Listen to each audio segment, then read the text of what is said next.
आज की ये कहानी उत्तर प्रदेश के शहर मुजफ्फरनगर की है। घटना का दिन शनिवार और तारीख 26 जुलाई 2024 की थी। इसी दिन एक व्यक्ति जिसका नाम धर्मेंद्र था, वो अपने घर से अपनी स्कूटी से निकलता है और शाम हो जाती है, रात हो जाती है, घर वो वापस लौट कर नहीं आता। धर्मेंद्र जब अपने घर से निकलता है तो अपने घर वालों को वो कहाँ पर जा रहा है कुछ भी नहीं बताता है। वो घर से निकल जाता है, घर वाले दोपहर तक उसका इंतज़ार करते हैं। जब वो दोपहर तक वापस नहीं आता तो घर वाले परेशान होते हैं, उसे कॉल करते हैं। लेकिन कॉल करने के बाद जब देखते हैं कि धर्मेंद्र का मोबाइल स्विच ऑफ है तो वो ये सोचते हैं कि शायद उसका मोबाइल चार्ज ना हो या वो किसी मीटिंग में हो, जिसकी वजह से वो उसने अपने मोबाइल को साइलेंट या स्विच ऑफ कर दिया है। ये सोचकर घर वाले कुछ देर और इंतज़ार करते हैं। कुछ देर और इंतज़ार करने के बाद भी जब धर्मेंद्र का कुछ पता नहीं चलता, धीरे धीरे रात हो जाती है। अब घर वाले काफ़ी परेशान होते हैं। जिस तरह से हर गुमशुदगी के मामले में होता है कि घर वाले सबसे पहले करीबी लोगों से पूछताछ करते हैं, यहाँ पे भी वही होता है। धर्मेंद्र के घर वाले अपने दोस्त यार और तमाम रिश्तेदारों को कॉल करते हैं और धर्मेंद्र के बारे में जानकारी लेना चाहते हैं। धर्मेंद्र के दोस्त कुलीग्स सबसे कॉल करके उसके बारे में पूछते हैं, लेकिन धर्मेंद्र के बारे में कुछ भी नहीं पता चलता। अब घर वाले और परेशान होते हैं, जिसके बाद वो करीब के पुलिस स्टेशन में जाते हैं और वहाँ पर जाकर धर्मेंद्र की गुमशुदगी के मामले को दर्ज कराते हैं। जिसके बाद अब पुलिस धर्मेंद्र की तफ्तीश में जुट जाती है कि आखिर धर्मेंद्र कहाँ गया। सबसे पहले पुलिस वाले घर वालों से जानकारी लेते हैं कि धर्मेंद्र कहाँ पर बैठता है, कहाँ उठता है, उसका साथी कौन है। ये सारी जानकारी घर वाले देते हैं। वो बताते हैं कि धर्मेंद्र एक मुजफ्फरनगर का शोरूम है जिसका नाम है कृष्ण गोविंद ऑटो शोरूम, वहाँ पर वो काम किया करता है और उसके फला फला कुलीग्स जो उसके साथ वहाँ पर काम करते हैं। ये सारी जानकारी लेने के बाद अब पुलिस जब तफ्तीश शुरू करती है तो सबसे पहले वो करीब में जितने भी सीसीटीवी कैमरे होते उसे चेक करती है। यानी घर के आसपास जितने भी कैमरे लगे होते उनकी फुटेज को चेक करते हैं कि धर्मेंद्र किस वक्त वो घर से निकलता है और कहाँ पर वो जा रहा है। घर के करीब का जब वो फोटो निकालते हैं तो देखते हैं कि सुबह के करीब 9:30-10 बजे धर्मेंद्र अपने घर से अपनी स्कूटी से निकलता है और एक एक कैमरे को फॉलो करते हुए पुलिस की टीम उन सारे रास्तों तक जाती है जहाँ जहाँ से धर्मेंद्र गुजरता है। जांच के दौरान पुलिस ये देखती है कि Dharmendra A to Z colony की तरफ अपनी स्कूटी से जा रहा है, लेकिन यहाँ पर आने के बाद, इस कॉलोनी में आने के बाद कई रास्ते थे और जहाँ से धर्मेंद्र एग्जैक्ट किस तरफ टर्न किया है ये पुलिस को कैमरे में नज़र नहीं आता, क्योंकि वो एक ब्लाइंड स्पॉट था जहाँ पर कैमरे की नज़र नहीं थी। अब पुलिस ये देखती है, पुलिस काफ़ी उसमें परेशान होती है, लेकिन पुलिस ये सोचती है कि जहाँ पर CCTV कैमरे मिल जाते हैं उन फुटेज को चेक किया जाए। हो सकता है कि वो इस कॉलोनी से निकलने के बाद वहाँ पर कहीं स्पॉट में आ जाए, जिसकी वजह से पुलिस की टीम आगे की CCTV फुटेज को चेक करती है और इसी चेकिंग के दौरान पुलिस को कामयाबी मिलती है। लेकिन कामयाबी ये नहीं कि धर्मेंद्र मिलता है, बल्कि धर्मेंद्र जिस स्कूटी से निकला था वो स्कूटी एक कॉलोनी के बाहर, एक घर के बाहर वहाँ पर पार्क थी, जिसे देखने के बाद पुलिस को लगता है कि धर्मेंद्र यहाँ तक तो आया था। पुलिस जब उस घर के बारे में पता करती है कि आखिर ये घर किसका है तो पता ये चलता है कि ये घर धर्मेंद्र के एक दोस्त जिसका नाम रोहित है और वो धर्मेंद्र का कुलीग भी है। यानी जिस शोरूम में धर्मेंद्र काम किया करता है उसी शोरूम में ये रोहित भी काम करता है। पुलिस को जैसे ही इसके बारे में पता चला, पुलिस फौरन रोहित को बुलाती है और उसके बाद अब पूछताछ का सिलसिला उससे शुरू हो जाता है। सबसे पहले पुलिस रोहित से पूछती है कि क्या धर्मेंद्र तुम्हारे घर पे आया था। वो बताता है कि हाँ, आया था मेरे घर पे। तो पुलिस पूछती है कि अब धर्मेंद्र कहाँ पर है। वो कहता है वो आया था लेकिन वो फिर मेरे घर से चला गया था और अब मैं नहीं जानता कि वो कहाँ पर है। पुलिस उससे कई ऐसे सवाल पूछती है जो धर्मेंद्र से रिलेटेड थे और उसकी स्कूटी उसके घर के बाहर क्यों खड़ी है।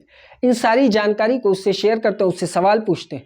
तो ये बताता है कि हाँ, वो मेरे घर आया था लेकिन वो मेरे घर से जब बाहर चला गया तो मैंने अपने दरवाजे को बंद कर लिया और मैं अपने घर के कामकाज में जुट जाता हूँ। मुझे ये नहीं पता कि धर्मेंद्र ने अपनी स्कूटी यहाँ पर क्यों छोड़ी और वो यहाँ से कहाँ पर गया है, इसके बारे में मुझे कोई भी जानकारी नहीं। पुलिस अब रोहित के घर से बाहर निकलती है और इसके आगे की तफ्तीश में जुटती ही है। वो ये सोचती है कि कहीं ऐसा ना हो कि रोहित सच कह रहा हो और अगर हम लोग ब्लाइंडली रोहित पर एक्शन लेंगे तो हम लोगों पर आँच आ सकती है। इस वजह से पुलिस ये सोचती है कि आगे की और तफ्तीश बढ़ने के बाद अगर हमें लगेगा कि रोहित इस मामले में शामिल तो ज़रूर रोहित को अरेस्ट किया जाएगा और उससे इस मामले की और पूछताछ की जाएगी। लेकिन अभी पुलिस आगे की तफ्तीश करती ही है। इसी दौरान मुजफ्फरनगर का एक इलाका है मंसूरपुर पुलिस स्टेशन की हद में, जहाँ पर एक बस स्टैंड और इसी बस स्टैंड के पीछे कई फैक्ट्रियाँ हैं, जिस फैक्ट्री के पीछे एक व्यक्ति को एक बोरी मिलती है जो संदिग्ध होती है, जिसके आसपास बहुत ज़्यादा मक्खियाँ भिनभिनाती हैं, उसे उस बोरी पर शक होता है। वो फ़ौरन मंसूरपुर पुलिस स्टेशन में कांटेक्ट करता है और वो उस जगह के बारे में बताता है और उस बोरी के बारे में बताता है। पुलिस की टीम फ़ौरन वहाँ पर पहुँचती है और वहाँ जाकर वो उस बोरी को खोलते हैं। तो खोलने के बाद ये देखने के बाद वो हैरान हो जाते हैं। असल में उस बोरी में एक व्यक्ति की लाश पड़ी हुई थी, जिसकी बॉडी पर हथियार से, धारदार हथियार से कई वार किए गए थे, यानी कुल्हाड़ी, चाकू और इस तरीके के कई नुकीले हथियारों से उसके ऊपर हमला किया गया था। पुलिस को जैसे ही ये बॉडी मिलती है, पुलिस फ़ौरन इसे पोस्टमार्टम के लिए भेजती है और अब इसके बारे में जानकारी जुटाने की कोशिश करती है कि आखिर ये व्यक्ति है कौन और इसे यहाँ पर किसने लाकर डाला है।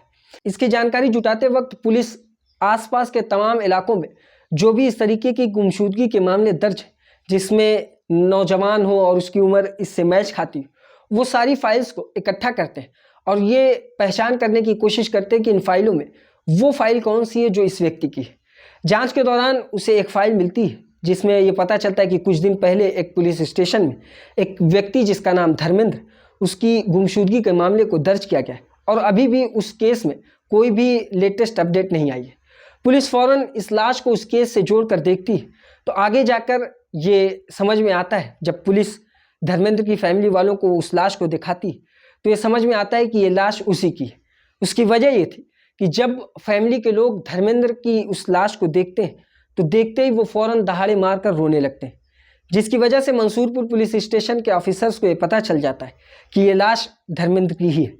अब उसके बाद पुलिस और जानकारी इकट्ठा करने की कोशिश करती है कि आखिर इसका कत्ल किसने किया। पुलिस का जो पहला सस्पेक्ट था, यानी जिसके ऊपर शक था, वो कोई और नहीं बल्कि रोहित ही था। जिसके बाद रोहित को दोबारा से पुलिस अरेस्ट करती और अरेस्ट करने के बाद अब अपने पुलिसिया अंदाज में रोहित से पूछताछ करती है।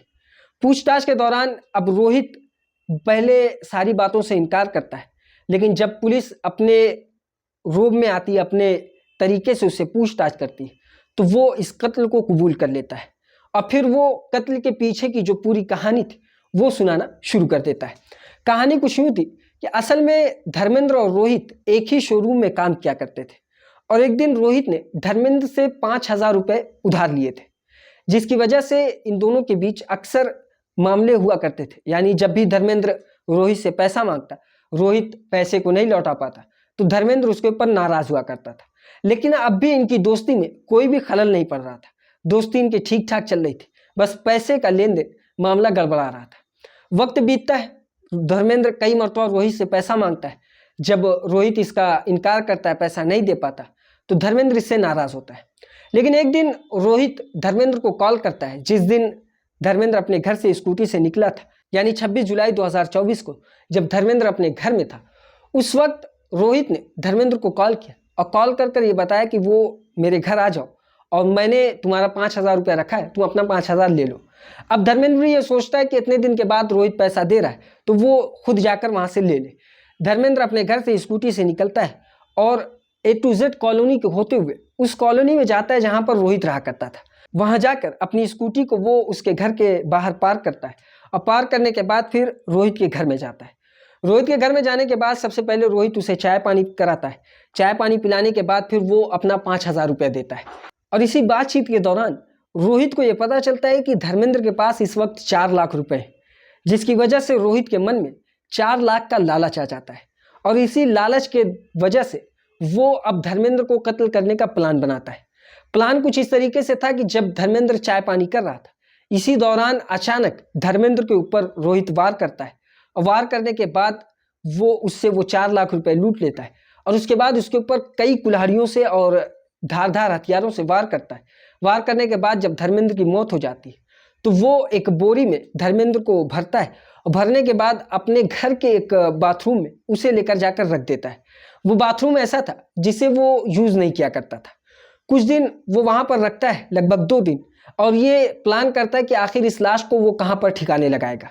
इस बीच वो कई प्लान सोचता है लेकिन फिर उसे डिनाई कर देता है, क्योंकि वो इस प्लान को करने में डर रहा था कि कहीं ऐसा करने से वो पकड़ा ना जाए। और ये सब प्लान करते करते 2 दिन बीत जाते हैं, लेकिन अचानक उसे एक दिमाग आता है, एक प्लान याद आता है जिसे वो अंजाम देने के लिए तैयार हो जाता है और वो प्लान ये था कि वो रोज़ सुबह जब देखता है कि म्यूनसिपैलिटी के लोग आकर कचरा उठाते हैं, जो मिनी ट्रक आता है वो कचरे को उठाते हैं और कचरे को उठाने के बाद फिर वो कहीं पर लेकर जाकर डंप कर देते हैं। ये देखने के बाद उसे ये दिमाग में आता है कि क्यों ना इसी गाड़ी के ज़रिए इस बोरी को भी डंप करवा दिया जाए और जिसके बाद फिर इसका कोई पता नहीं चलेगा। उसी प्लान के तहत सबसे पहले जो म्यूनसिपैलिटी के जो वर्कर्स होते हैं, जो सुबह कूड़ा कचरा उठाने के लिए आते हैं, उनमें से एक व्यक्ति को ये 50,000 रुपये की लालच देता है और ये कहता है कि तुम इस बोरी को अपनी गाड़ी में लेकर जाओ और जहाँ पर तुम कूड़ा फेंकते हो वहीं पर इसे भी डंप कर दो। वो जो म्यूनसिपैलिटी का जो वर्कर था वो भी तैयार हो जाता है 50,000 रुपये की लालच में, क्योंकि वो भी एक मिडिल क्लास का व्यक्ति था, उसे भी 50,000 की ज़रूरत थी। वो इसके लालच में आकर इस बोरी को रोहित से लेता है और अपनी गाड़ी में रखता है। गाड़ी में रखने के बाद फिर वो उस कचरे फेंकने वाली जो जगह थी फैक्ट्री के पीछे, वहाँ पर लेकर जाता है, वहाँ पर इस बोरी को डंप कर देता है। जिसके बाद एक व्यक्ति वहाँ पर जाता है और उसे इस बोरी को देखने के बाद शक होता है, जिसके बाद फिर वो फ़ौरन पुलिस को कॉल करता है और पुलिस आती है, जांच करती है, तो फिर ये पता चलता है कि ये लाश किसी और की नहीं बल्कि धर्मेंद्र की ही है। ये एक ऐसी घटना थी जिसमें एक दोस्त ने ही अपने दोस्त को धोखा दिया, सिर्फ 4 लाख रुपए की लालच में। 4 लाख रुपए जो उसको अपनी दोस्ती को कत्ल करने के लिए राज़ी कर देती है, यानी 4 लाख की उसके लिए इतनी अहमियत थी कि उसने ये भी नहीं सोचा कि वो जिसका कत्ल करने जा रहा है वो उसका दोस्त है। ये एक ऐसा सबक भी सिखाता है कि किसी के ऊपर बेइंतहा विश्वास या अंधा विश्वास करना शायद आज के वक्त में गुनाह होता है। इसीलिए कुदरत का एक खेल है कि कुदरत ने जितनी भी इस दुनिया में कीमती चीज़ बनाई है उसको ढकने का, छिपाने का हुक्म दिया है। और ये आप इस कहानी, इस घटना से भी सीख ले सकते हैं कि जब भी आप किसी कीमती चीज़ को इधर से उधर लेकर जा रहे हैं या आपके पास कोई कीमती चीज़ है तो उसका शोर ना किया जाए, उसके बारे में सबको बताया ना जाए। अपना खर्च करें, अपने कीमती चीज़ की खुद हिफाजत करें, उसकी खुलेआम नुमाइश ना करें। ये थी आज की कहानी। इसी तरह की और कहानी सुनने के लिए हमारी इस वीडियो को लाइक करें, हमारे चैनल को सब्सक्राइब करें और बेल आइकन को ज़रूर दबाएं।